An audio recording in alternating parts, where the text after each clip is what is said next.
Merci beaucoup d'avoir accepté l'interview avec nous. Je vais vous laisser vous présenter votre D'accord. parcours, quel est Eh votre ben, grade je dans m'appelle Jean-Pascal, du coup, l'hôpital, ça votre fait entreprise et 15 tout ans que ça. je suis dans la médecine. Donc, j'ai commencé à Marseille en tant que membre d'un hôpital. Ensuite, j'ai muté à Paris. Mhm. Là, j'ai sympathisé avec mes supérieurs, etc. Ils m'ont fait confiance, ils m'ont donné des postes plus importants. Donc, j'ai été membre de la direction. Et puis là, récemment, ils ont pris leur retraite, du coup, avec un très bon collègue à moi, on a repris le CHU. Et du coup, je suis directeur adjoint du CHU. D'accord. Qu'est-ce qui vous a réellement motivé à devenir, enfin, à être, travailler dans un hôpital? Ah, ben vous savez, se rendre utile, je pense que c'est le plus beau des métiers, hein. Et tout Je le suis monde vous le d'accord. dira, les pompiers, les policiers, etc.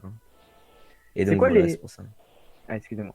Quels sont les principaux défis auxquels vous êtes confronté en tant Euh, que pompier? la pression, la pression, parce qu'on nous met énormément la pression, que ce soit les citoyens, euh, l'administration de la ville, etc. Ils nous mettent beaucoup la pression, parce que bah, c'est important. C'est-à-dire que Mhm. sans CHU, c'est le bordel, hein.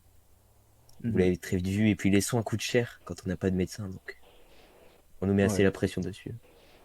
Euh, il y a quand même quelques années de ça, il y a eu le Covid-19. Oui. Euh, Quelles ont été les principales initiatives que vous avez dû prendre pour faire face à cette crise? Alors, moi, j'ai eu un petit peu une vision particulière parce que j'étais muté dans les Outre-mer. Donc, j'ai vraiment eu une vision particulière du coronavirus. C'est-à-dire que dans les îles, c'est encore plus complexe qu'à la capitale. Je vous avoue que j'étais pas du tout sur la capitale pendant le Covid-19. Mais, euh, mais les principaux enjeux, c'était vraiment de faire attention en fait que le personnel médical ne soit pas touché par le virus. Parce que Mhm. s'il y a plus de médecins, C'est galère. c'est la galère, voilà. C'est quoi les aspects les plus gratifiants que vous avez dans votre travail? Les aspects. Ah, quand les gens nous disent merci, ça c'est très gratifiant. Ça vous fait plaisir? Ça mérite tous les salaires du monde. Ouais. C'est quoi pour vous, dans la vie quotidienne, comment vous collaborez avec d'autres membres de votre équipe administrative?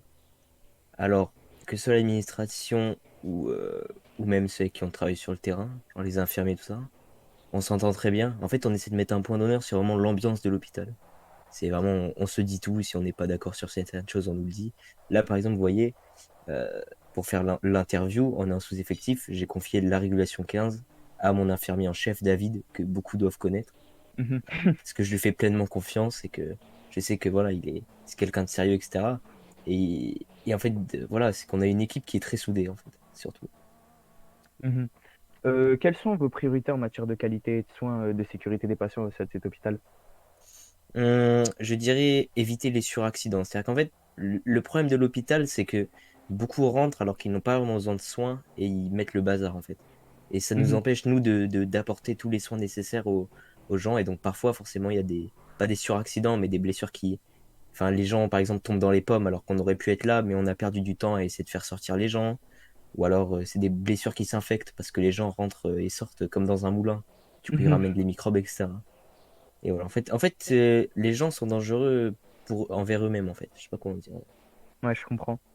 Comment votre hôpital s'efforce-t-il d'améliorer l'accessibilité aux soins de santé dans cette ville? Eh bien, en fait, c'est surtout en collaborant avec des institutions comme les sapeurs-pompiers, qui, Mhm. mine de rien, nous aident. On les voit pas forcément, mais ils sont beaucoup présents. Ils nous ramènent pas mal de victimes qu'on peut pas aller chercher. Pendant ce temps, nous, on peut s'occuper de celles qui sont au sein du CHU et c'est comme ça, je pense qu'on arrive à gérer. Pour l'instant, en tout cas. Mhm. Quels sont les projets futurs que vous envisagez de mettre en place pour renforcer les services de l'hôpital? Eh bien, on aimerait bien étendre une espèce de petite antenne médicale au nord de la ville parce que bah, on a beaucoup d'appels dans le nord de la ville et c'est très long de s'y rendre. Ça fait Mhm. perdre du temps aux victimes, aux médecins. Donc on va essayer d'ouvrir quelque chose ou alors mettre en place une station pour les Lismur. On va essayer de mettre en place quelque chose avec mon directeur. Vous savez nous dire quand est-ce que ça pourra arriver? Ah là là, vraiment, je n'ai aucune date, hein, on en a très peu parlé, mais c'est dans les projets, quoi. Mhm. Comment l'hôpital s'engage-t-il pour la communauté locale pour répondre à ses besoins de santé spécifiques, si on peut dire ça comme ça? On recrute énormément. Donc en fait, on essaie d'avoir de plus en plus d'effectifs pour assurer une mission, enfin, pour assurer un service plus continu et plus qualitatif. Mhm. Pour vous, quel rôle joue la technologie dans les prestations de soins, si on peut dire ça comme ça? Elle nous fait gagner du temps. Comme quoi? Par exemple, pour prendre le rythme cardiaque d'un patient. On Ok, on installe comprend. la petite machine qu'on voit là-bas, là au fond. C'est l'ECG. Et, D'accord. et donc ça, en fait, ça nous permet du coup d'avoir le rythme cardiaque et ça nous fait gagner énormément de temps, en fait. Parce que Mhm. sinon, de base, on devait prendre le stéthoscope et puis là, c'était... Ou d'autres outils encore, mais là, vous voyez, sur le CG, il y a tout, quoi. Ouais. Ben écoutez, je pense que ça va se terminer là. C'était court et clair. Vous nous avez un peu éclairé sur ce que c'était. Et Hmm. merci beaucoup à vous d'avoir accepté, hein. Bah, écoutez, pas de souci. Bonne journée. Merci beaucoup. Ah, et si je peux rajouter un dernier truc aussi, Oui. c'est notre dernière question. Euh, on a aussi ouvert une association pour les enfants malades. Et comment on y contribue? Alors, en fait, quand vous venez en médecine interne, c'est très simple. Souvent, enfin, on n'a pas encore formé, mais souvent, c'est moi qui viens demander si vous voulez faire un don. Et on prend vos coordonnées et puis c'est montant libre. Est-ce que vous avez un compte bancaire sur lequel on Oui, pourrait verser l'argent?